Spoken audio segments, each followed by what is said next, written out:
Ət-Təğabun, qarşılıqlı aldanma surəsi. Mərhəmətli və rəhimli Allahın adı ilə.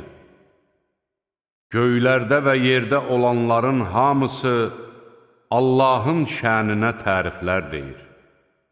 Hökm O'nundur, həmd O'na məxsusdur. O, hər şeyə qadirdir. Sizi yaradan O'dur. Kiminiz kafir, kiminiz də mömindir. Allah nə etdiklərinizi görür. O, göyləri və yeri ədalətlə yaratdı. Sizə surət verib onları gözəl şəklə saldı. Dönüş də O'nadır. O, göylərdə və yerdə olanları bilir. Sizin gizlində və aşkarda nə etdiyinizi də bilir. Allah kökslərdə olanlardan agahdır. Daha öncə kafir olmuş və öz əməllərinin cəzasını dadmış kimsələrin xəbəri sizə gəlib çatmadımı?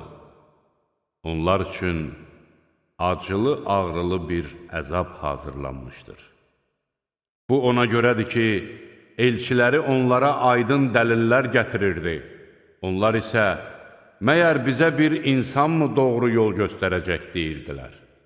Onlar küfr edir və üz döndərirdilər. Allahın onlara ehtiyacı yoxdur. Allah zəngindir, tərifə layiqdir. Kafir olanlar heç vaxt dirildilməyəcəklərini iddia edirlər. De ki, xeyr, Rəbbimə and olsun ki, siz mütləq dirildiləcəksiniz. Sonra isə etdiyiniz əməllər sizə xəbər veriləcəkdir. Bu, Allah üçün çox asandır.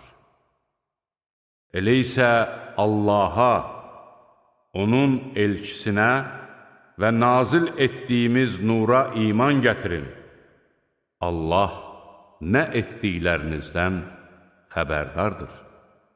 O gün Allah sizi toplanma gününə cəm edəcək. Həmin gün qarşılıqlı aldanma günüdür. Hər kəs Allaha iman gətirib yaxşı işlər görsə, Allah onun günahlarını bağışlayar və onu ağacları altından çaylar axan cənnət bağlarına daxil edər. Onlar orada əbədi qalacaqlar. Bu, böyük müvəffəqiyyətdir. Kafir olub ayələrimizi yalan sayanlara gəldikdə isə, onlar cəhənnəm sakinləridir. Onlar orada əbədi qalacaqlar. Ora necə də pis dönüş yeridir. Allahın izni olmadan heç kəsə bir müsibət üz verməz. Hər kəs Allaha iman gətirsə, Allah onun qəlbini haqqa yönəldər. Allah hər şeyi bilir. Allaha və onun elçisinə itayət edin.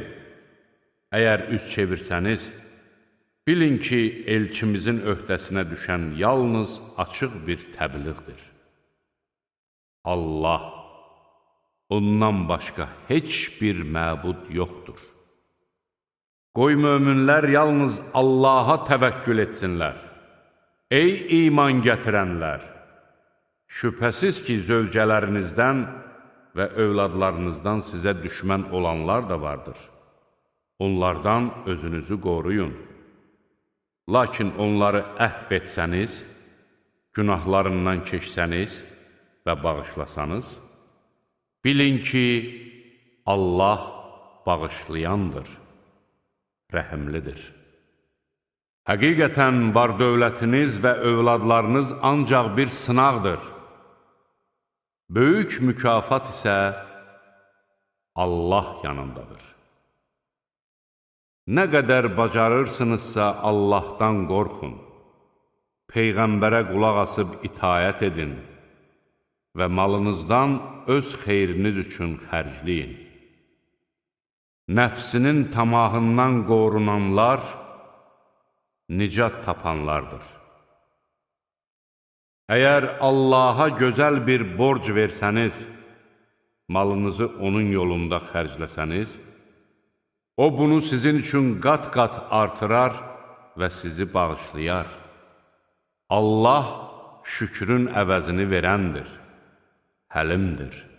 Allah qeybi də, aşkarı da biləndir, qüdrətlidir, müdrikdir.